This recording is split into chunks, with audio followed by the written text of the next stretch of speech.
Rick, just your thoughts on the performance from your group tonight, especially from the second period on, where it seemed like you guys really started to drive play. Yeah, a lot of effort from a lot of different guys. I mean, almost every single guy gave us everything they had. Resilient.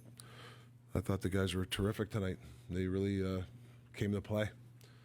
It was, obviously one of our best games of the playoffs. There's been a lot of focus on Elias in this market. What did you make of the way he played and how he got more involved in the game tonight? Well, I think the fans are unreal, and them yelling his name was like, I mean, that was pretty cool. Like that's great fans. Yeah, I thought he just felt really good today. I like I said this morning with the skate, I could just feel the energy. He felt really good, so I'm proud of him. It was a good game for him. Really good game.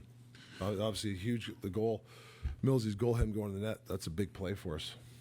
Rick, your power play tonight shut him down on 5 occasions. Was it as simple as execution, or did you make some tweaks? The PK or the power play? Pardon me, PK. PK. I thought a few tweaks, a little bit more pressure. It's a dangerous power play. We held it together. That's the way I look at it. Did Giuseppe's line tonight, outstanding game. What type of juice did that give to the rest of the team, you think? Oh, it was huge. I mean, it's tough for a kid like Podge. I thought Podge played really well. Deej was, he had his kid there. So he said that was a big highlight, but the cherry on the top tonight, him getting the goal. I mean, it's a pretty good story. Thought Alms was good. I thought that fourth line really helped us. I thought it was good for us.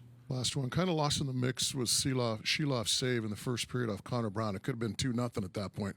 How big was that save to keep your team in the game? And obviously, huge 2-goal swing.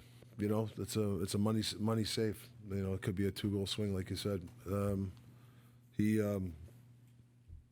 Like I said, I don't think the moment's too big. Solid effort from Artie. Rick, something JT just mentioned was maybe not a different way of defending Connor McDavid, but a different way of viewing it as more attacking when they're on the ice as well. What did you think that group did differently against that line to be able to have so much ozone possession?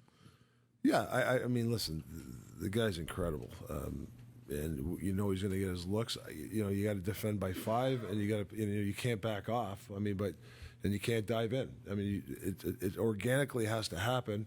I mean, obviously we have a system how to play him, and he's had a lot of looks and a lot of he's had some good he's had a good series in the sense for that. You're not gonna shut him down, but I thought we defended a little bit more aggressively against that, and I think that's the way you got to do it. But you got to be careful. You can't be diving in though.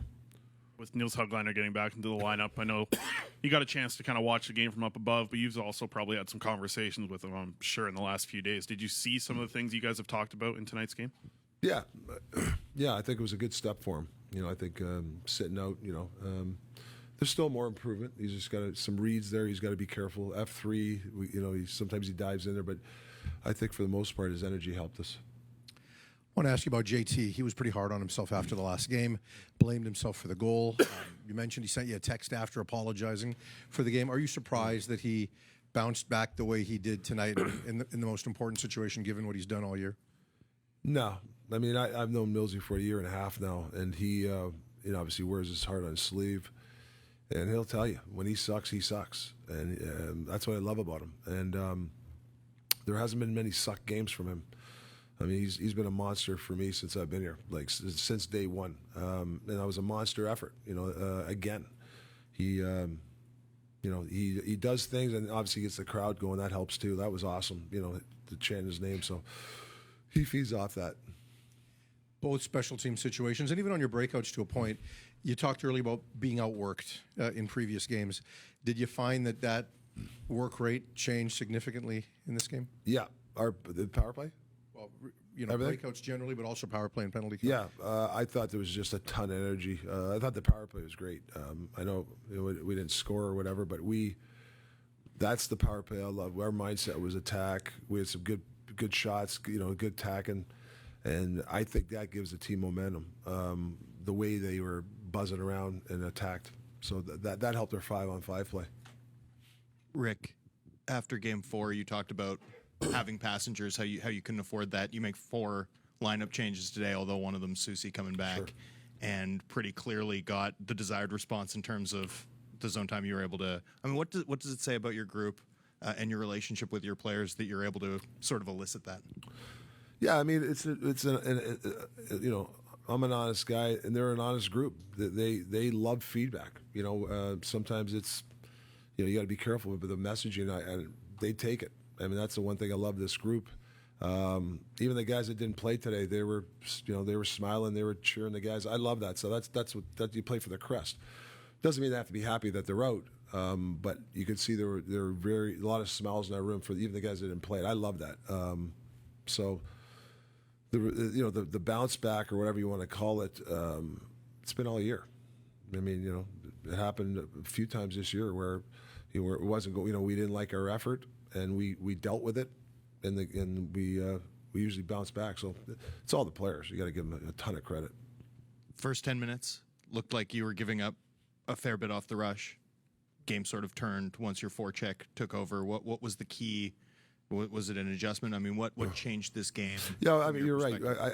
I thought we gapped up a little bit better after the 10, but you know, the Raship, you know, we killed a bunch of penalties. I mean, I thought, I don't know, they get 3 or 4 in a row. It was tough. To get any momentum, and I think I don't know if it put us on our heels in a 5-on-5, but I thought the resiliency of getting through those penalties really kind of elevated our 5-on-5 play. Just similar to that, it seemed like they're very good at the bump back. They really like putting the puck and then putting it back. Did you guys find a way to kind of cut those off as the game progressed? Yeah, they're really good at that, and they come back to the puck and they hit the weak side. Yeah, there's I don't want to bore you guys technical how to play that, but the weak side forward has to he's got to be a little bit. He's got to be a little more aware of that when you see that bump back, because sometimes you can't have 2 guys go to the same guy and they bump it back, and that's why McDavid, those guys are so good. So it's really important our 4th guy takes the route he can to cut that off. And about the refs, no kidding, but. To take those penalties, and some of them admittedly were probably weird calls. The resiliency your guys showed. What can you say about the way they sort of gutted it out? The good thing is the guys weren't even. We took it. I was probably more upset. Listen, the refs. It's a tough job. They're 2 good refs. I'm not even blaming, but I'm saying I guess my point is the bench was calm, even though we were taking those penalties. There wasn't a lot of yelling, screaming, and I got to give them credit. It was more me. So I watched them. I think it was the 3rd penalty. I don't know what penalty I didn't like, and I looked at the bench. They weren't even mad, and I'm like, oh, okay, wow, these guys are dialed in. I better get my my act together. Sorry, but you know what I'm saying. Yeah. Rick, when you talk about level of aggression and effort or work rate, how much does that hinge one way or the other based on what you're getting from JT? Yeah. Feed through the rest of your team? Yeah. Playoff hockey from game to game is how do you get your energy? Like whether you play well or not, it's the 24 or 48 hours. How do you get your team to have that energy? And whether it's your practice or whatever. And then you have individuals. Maybe a guy has a tough night, and then you just see him 48 hours later, he does something on the ice or he's willing his team like JT. That's the key to playoffs is just that game to game. Like we'll enjoy it a little bit here, but it's over, and it's how do you get back our energy for tomorrow for the next game. That's the key, and these guys they do a great job with that. And I think we've had a crash course or a rehearsal of this in the playoff. I mean, in the regular season. Team, even I know we won. I don't know, we won 14 out of. We had a really good run one time. I don't know. I just saw the guys were like, yeah, this is great, but it wasn't. They weren't partying like it's like that. We got the parade here. There was like, no, next man, next game, and I think that helps that mentality in the playoffs. I really do. Why do you think you guys executed better on the breakout tonight? And do you think that helped boost your ability to get the forecheck established as well? I think urgency, and I think we did a little video presentation on some tweaks. But I thought there was more urgency for people to get to their spots. I think that a good breakout is getting back to your spots. And I thought we really read the play, and then we got there. It's not read the play, and then I got to go. I saw a little more urgency in our play when it comes to that, the breakouts. You know they're going to throw the kitchen sink at you here Yeah. in Game 6. How do you prepare the group for that game? Yeah, the next 48 hours is big. You know, what we do, how we handle, and how do you, it's a short prosperity, right? You know, we win a game, big game, right?